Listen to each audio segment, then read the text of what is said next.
Channel. இன்னைக்கு நம்ம பார்க்க போற ரெசிபி எல்லாருக்குமே ரொம்பவே பிடிச்ச சாக்லேட்.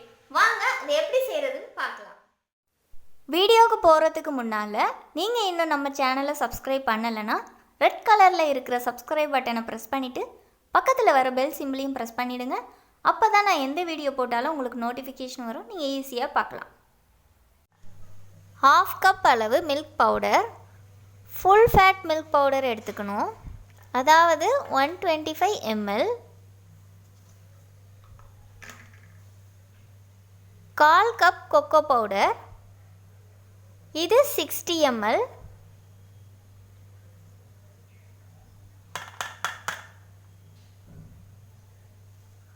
இது ரெண்டையும் நல்லா சலிச்சு எடுத்துக்கணும். கொஞ்சம் கூட கட்டி இல்லாத அளவுக்கு சலிச்சு எடுத்துக்கணும். இப்படி கட்டி இருக்கும், அதை உடச்சி விட்டு சலிச்சிடணும். மில்க் பவுடரும் கொக்கோ பவுடரும் மிக்ஸ் பண்ணி நான் சலிச்சு வச்சுருக்கேன். இப்போ டபுள் பாயிலிங் மெத்தடில் தான் சாக்லேட் செய்ய போகிறேன். ஒரு பாத்திரத்தில் தண்ணி ஊற்றி நல்லா சூடான பிறகு அதுக்கு மேலே இன்னொரு பாத்திரத்தை வச்சிடணும். 100 கிராம் பட்டரை நல்லா மெல்ட் பண்ணிக்கணும். பட்டர் வாங்கும்போது அன்சால்டட் பட்டர்னு கேட்டு வாங்குங்க. நீங்கள் சால்டட் பட்டரும் யூஸ் பண்ணலாம், ஆனால் சாக்லேட் சாப்பிடும்போது லைட்டாக சால்ட்டு தெரியும்.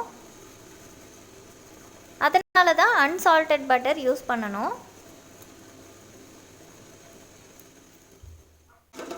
பட்டர் நல்லா மெல்ட் ஆன பிறகு கொக்கோ பவுடரும் மில்க் பவுடரையும் நல்லா சலிச்சு வச்சுருந்தேன், அதை இதில் மிக்ஸ் பண்ணிக்கிறேன். 1/2 கப் சுகரை நல்லா பவுடர் ஆக்கி வச்சுருக்கேன், அதையும் இதுலேயும் மிக்ஸ் பண்ணிக்கிறேன். இதுவும் 125 ml தான். எடுத்தோன்னே எல்லாத்தையும் சேர்க்கக்கூடாது, 2-3 தடவையாக பிரித்து கொஞ்சம் கொஞ்சமாக சேர்த்து நல்லா மிக்ஸ் பண்ணணும். கட்டிப்படாத அளவுக்கு நல்லா மிக்ஸ் பண்ணணும்.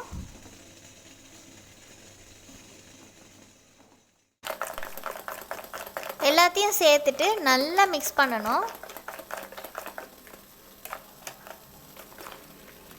சுகரெல்லாம் நல்லா மெல்ட் ஆகி வரும். பாருங்கள், பார்க்க உங்களுக்கே தெரியும்.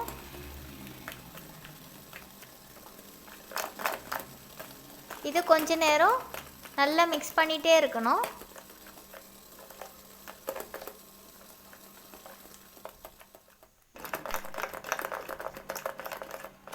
நல்லா மிக்ஸ் பண்ணியாச்சு. அடுப்பை ஆஃப் பண்ணிட்டும் கொஞ்ச நேரம் இப்படி நல்லா மிக்ஸ் பண்ணிக்கணும்.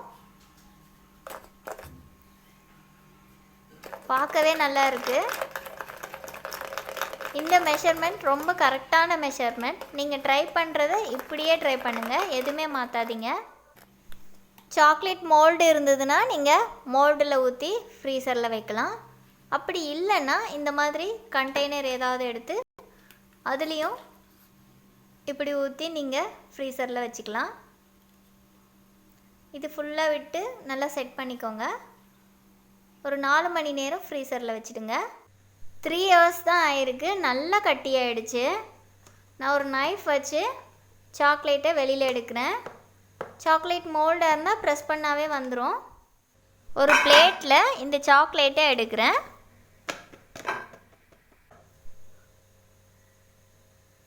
சாக்லேட் ரெடி ஆகிடுச்சு. இப்போவே இதை கட் பண்ணிடலாம்.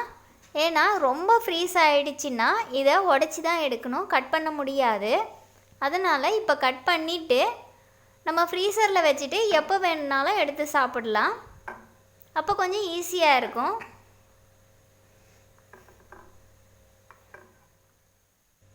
கட் பண்ணும்போது இந்த மாதிரி சின்ன சின்ன பீஸாக கட் பண்ணிட்டா சாப்பிடும்போது ஈஸியாக இருக்கும். கட் பண்ணிவிட்டு உடனே ஃப்ரீசரில் வச்சிடணும், இல்லைன்னா மெல்ட் ஆகிடும். எப்போ தேவையோ அப்போ எடுத்து சாப்பிட்டுக்கலாம். இதில் உங்களுக்கு நட்ஸ் ஏதாவது பிடிக்குன்னா அதுவும் இதில் சேர்த்துக்கலாம். அவ்வளோதான், இது ரெடி ஆகிடுச்சு.